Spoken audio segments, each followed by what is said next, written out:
3D Cindy Lou Who Acrylic Nail Art Tutorial by Hotpinkzebrapolish.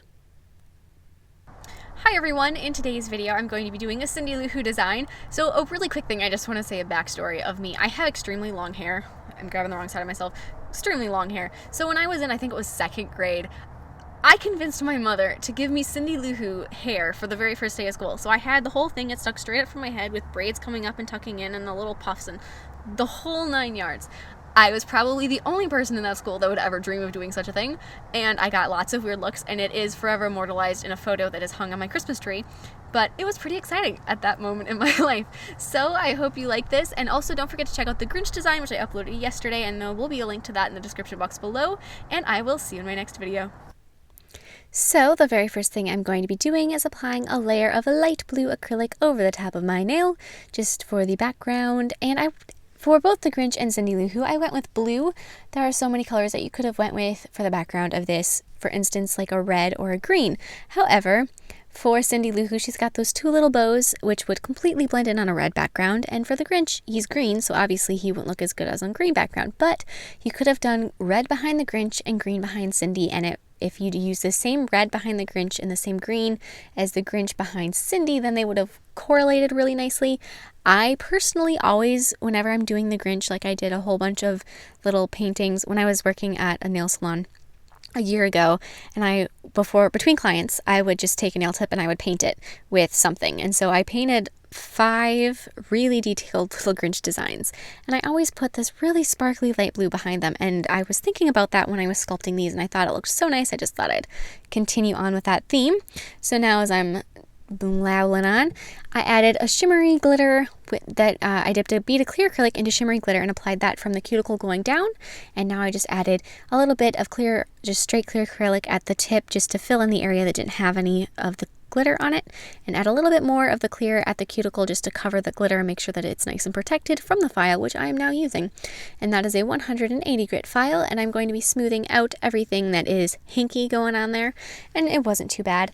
And so generally you should file either, like, I like to start at the cuticles and the sidewalls when I'm doing this on a client or myself occasionally. And so I don't know, when I'm doing an artificial nail on just a practice tip, I don't know why I don't do that. Who knows? And so then I'll take a 240 grit padded buffer and just remove any scratches that the first file left behind.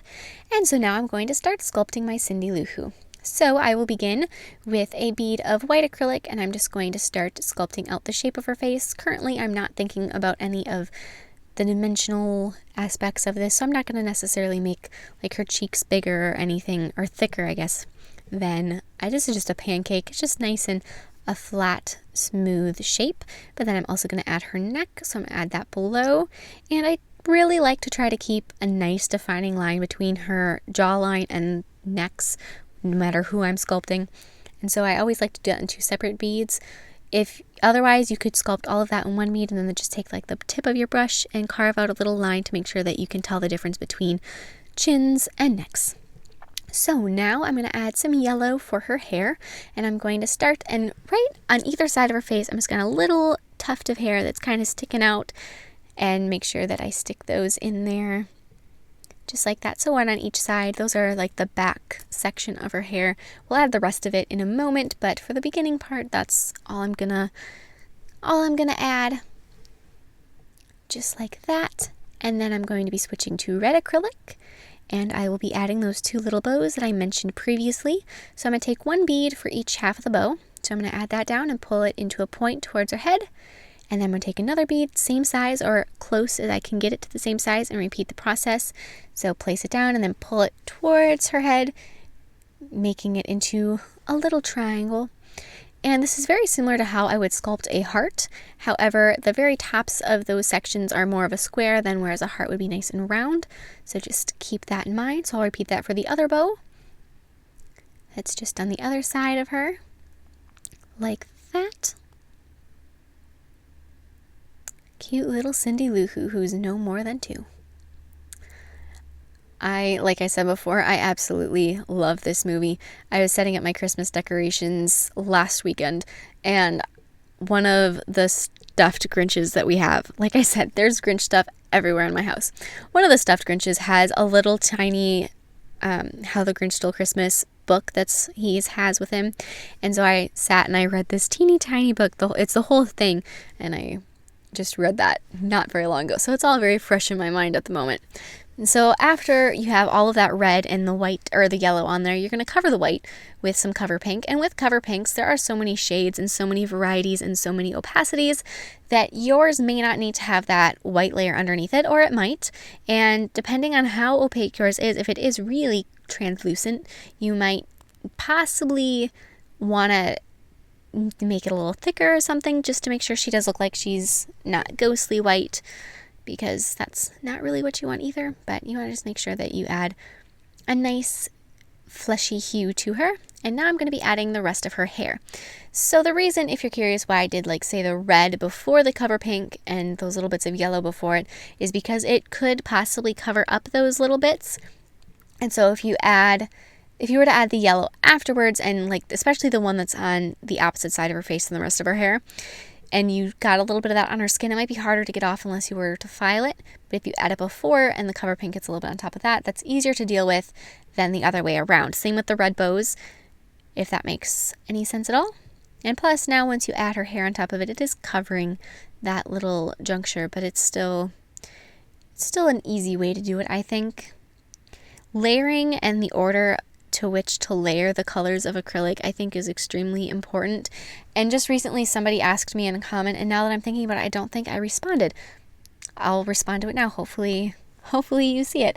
If I have more than one jar of monomer or container of monomer when I'm doing stuff, so that I don't have color spreading. That's not the right, I don't know. And I do not. I only have one jar. I just am very meticulous about cleaning my brush. And occasionally, black seems to be the worst one for me. But occasionally, I do have issues with my monomer getting tinted or tainted. And when that happens, there's little you can do besides dumping it and getting a fresh jar. So I do not put very much in my little container at a time. And like I said, I'm meticulous about cleaning my brush, so I always make sure I wipe it a good couple times before I put it back into my monomer to keep that monomer from, like I said, getting tinted. And with something like black though, and you do have to wipe it off on your towel and then dip it and then wipe it again to make sure all that pigment is gone. That can be a problem, and your monomer can take on a certain color, especially if you're doing a significant amount with black or any of your colors that have a high pigmentation. You might have to do that. And so in that particular circumstance, if you do know that that's an issue, you can go ahead and have a couple containers of monomer. I do sometimes have more than one type of monomer in 2 different containers. I've got a C&D monomer that I use when I'm doing fills on pretty much my grandmother. She's the one I do fills with. So I have that for her because it's the same brand as my clear acrylic that I use for her fills. And so for doing that, I like to stay with a brand because that's going to hopefully help from lifting and things like that. If you have that plus with the Retention Plus from C&D, that's one that's supposed to do better for lifting. So I like to keep those together. And then I have no lift nails that I use for my other art. So I have 2 different containers of monomer for that reason, but not for the color reason.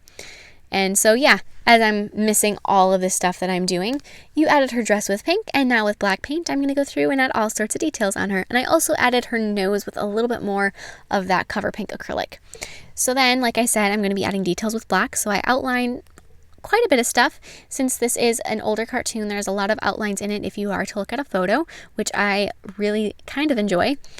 And so, especially for doing art stuff like this, I think it looks so much better than something like all the current animation doesn't have any outlines. It's all more leaning towards a realistic side, so everything is without outlines, but older stuff like this is going to have them. So I'm going to outline quite a bit, not quite everything, but most.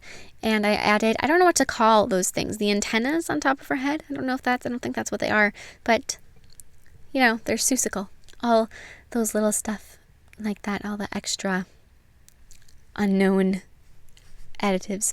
So I'm going to also outline her nose, give her a nice little smile, give her little smile lines.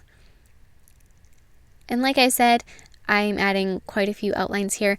One other thing though, with the black paint that I'm using, I am diluting it on my thumb. If you're noticing that my thumb has a giant splotch of paint. So I take and I get some black paint on my brush and then I dip it in water. So I dip the paint in the water and then I just mix it on my thumb. I find that for whatever reason, skin works really well to mix the paint on, and it's nice and easy, and I know my thumb is going to be there, so I don't have to go too far to get more paint. Plus, I'm easy to wash off. You know, acrylic paint, if you ever get paint on your skin, if you paint, then you know that it'll wash right off your skin. Clothes, not so much, but skin, sure. And so then I also added her eyes, and then first I'm going to fill them in with white. And speaking of paint washing off of skin, I'm telling all sorts of stories tonight. In the Grinch video, I kind of went off on a couple tangents too. Forever ago, my mother and my dad were doing a lip sync competition, and they were doing I Want to Be Like You from the Jungle Book, and my dad was King Louie. So my mom painted him orange with acrylic paint, and it pretty much flaked off really as soon as it was dry. It wasn't too bad because, you know, the stage, there's distance, but it was still not probably the best results. So that's, yeah, it doesn't work so much to paint yourself with acrylic paint. It's not toxic or anything, but it just doesn't have the best results. So then you also are going to need to add some light blue in her eyes, no pupils, and then I'll be covering the background with some gel sealer. And especially with her, you want to make sure that you either add a second coat of gel sealer if you put on one before, or do it at the end like this, because those black antennas, I'm just going to call them antennas, will have nothing on them, and they'll just wash off if there's not a protective coat of something on top of them. And then add a layer of matte top coat on top of Cindy, and you are all done. Thank you so much for watching, and do not forget to check out the Grinch too. I'll put a link to him in the description box below, and I will see you in my next video. Bye!